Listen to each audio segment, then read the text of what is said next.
សាលាបឋមសិក្សាពេជ្រមកុដគឺជាទីតាំងមួយក្នុងចំណោមទីតាំងជាច្រើនដែលក្រុមហ៊ុនអាតូមីកម្ពុជាបានធ្វើការចែករំលែកចាប់តាំងពីឆ្នាំ2015មកម្ល៉េះ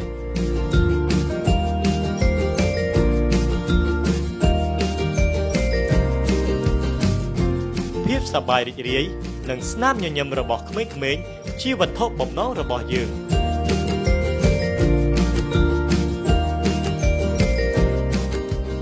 អាតូមីបានជួយសាលារៀនយើងខ្ញុំជាច្រើនចាដូចជាហេដ្ឋារចនាសម្ព័ន្ធរបស់សាលារៀនជួយដល់កុមារផ្ដល់ជាសម្ភារៈសិក្សាអាហារសម្រន់អញ្ចឹងផ្នែកនេះហើយគឺជាការរំលែកមួយយ៉ាងធំធេងរបស់គ្រួសាររបស់កុមារដល់សេចក្តីស្រឡាញ់ដើម្បីទទួលបានក្តីស្រឡាញ់គឺជាគោលការណ៍ជីវិតដែលមនុស្សគ្រប់រូបគួរតែយកដាក់ខ្លួនឲ្យបានកាន់តែច្រើន우리가 그냥 캄보디아에 가서 그 캄보디아 국민들을 도울 수 있는 길을 마련을 해보자. 그래서 먼저 우리가 학교를 지원을 하겠다고 얘기를 했습니다. 그래서 처음에 저희는 이 캄보디아에 제품을 팔러 온 것이 아니고 학교를 지으려고 왔습니다.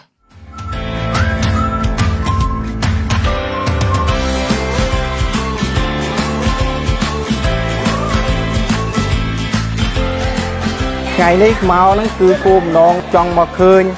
là bình quật nâng đi chấm đá bàn phần na đàiក្រុមហ៊ុន Atomy ហ្នឹងគាត់បានដល់រយៈពេល4ឆ្នាំមកហើយឃើញថា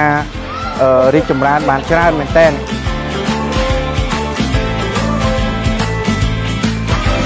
ពេលដែលខ្ញុំមកអញ្ចឹងទៅគឺខ្ញុំមានអារម្មណ៍ត្រេកអរចំពោះពួកគាត់ព្រោះខ្ញុំចង់ផ្ដល់ក្តីស្រឡាញ់ទៅឲ្យពួកគាត់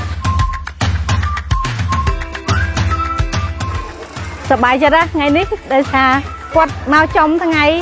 ទិវានៃក្តីស្រឡាញ់ចាអញ្ចឹងកាលណាគាត់មកចំថ្ងៃនេះគឺគាត់បង្ហាញពីបេះដូងរបស់គាត់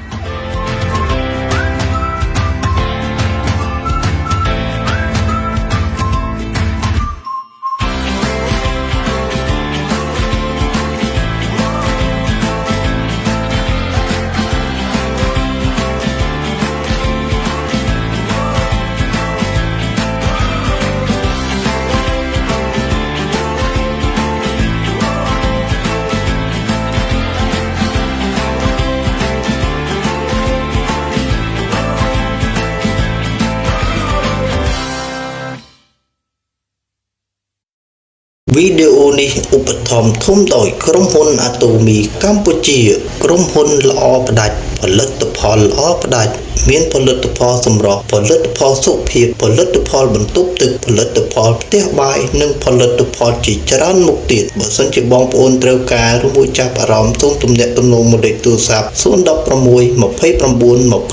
21 និង 20 កូដសូមអរគុណ